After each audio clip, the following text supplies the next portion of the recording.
السلام عليكم ورحمة الله وبركاته. مصر لها تاريخ طويل في الدراما، وخاصة في الثمانينات والتسعينات وبداية الألفينات. كان الناس عندها شغف كبير قوي للمسلسلات. فأنا دلوقتي هقول لك على 10 مسلسلات شايفهم من وجهة نظري إنهم أفضل 10 مسلسلات في كلاسيكيات الدراما المصرية، ولو ما اتفرجتش على حاجة منهم أنصحك تتفرج عليها.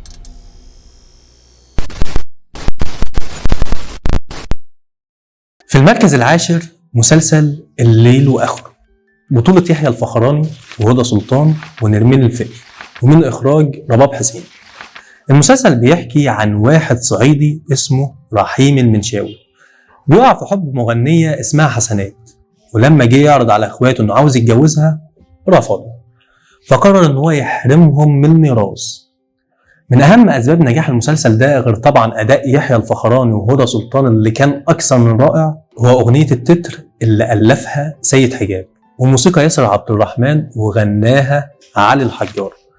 بصوا يا جماعة، من الاخر كده الفترة دي عشان المسلسل يخش التاريخ كان لازم علي الحجار هو اللي يغني التتر بتاعه. في المركز التاسع مسلسل الشهد والدموع.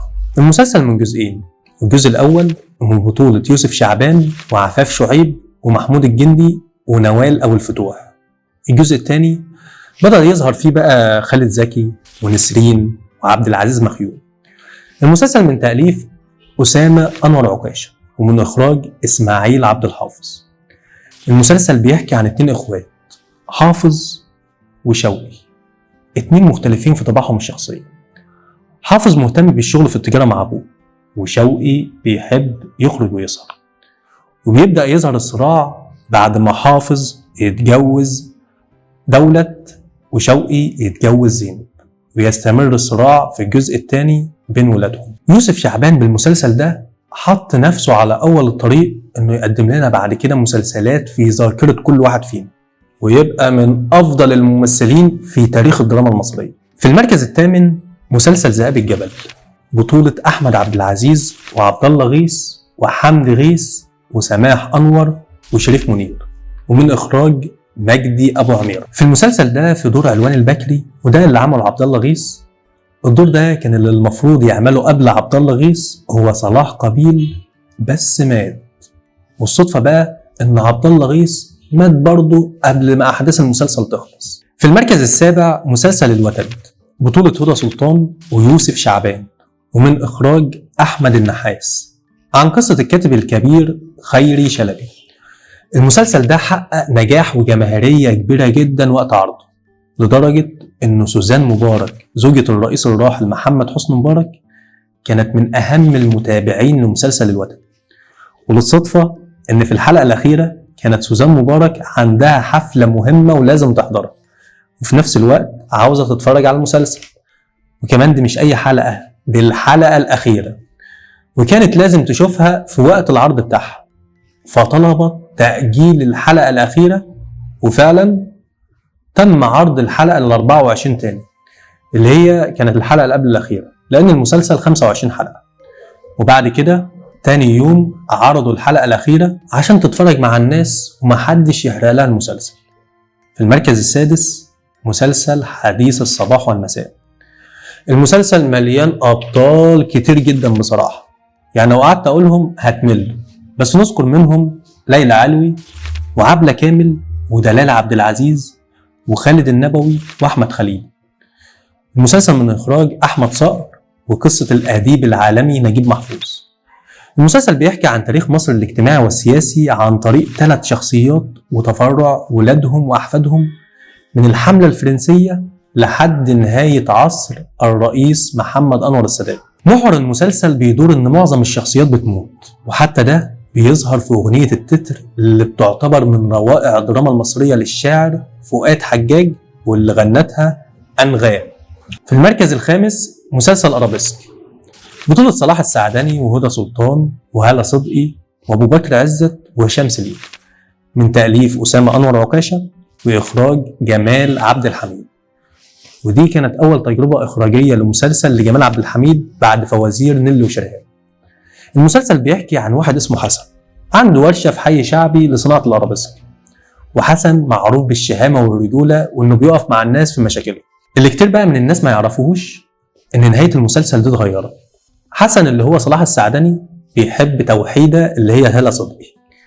الطبيعي ان هما في الحلقة الأخيرة ما اتجوزوش، بس لما الحلقة اتعرضت في الدول العربية الناس زعلت، وكانت الحلقات بتتعرض في الدول العربية قبل مصر بيوم. فقام المخرج عشان يلحق الموضوع وما يأثرش على شعبية المسلسل في مصر، قام جايب الممثلين تاني وزود مشهد ان هما اتجوزوا، وده اللي فعلا اتعرض والناس انبسطت. في المركز الرابع مسلسل المال والبنون. المسلسل من جزئين، والمسلسل مليان نجوم كتير جدا بصراحة. عندك في الجزء الأول ظهر فيه عبد الله غيث ويوسف شعبان وأحمد عبد العزيز وشريف منير وأحمد راتب.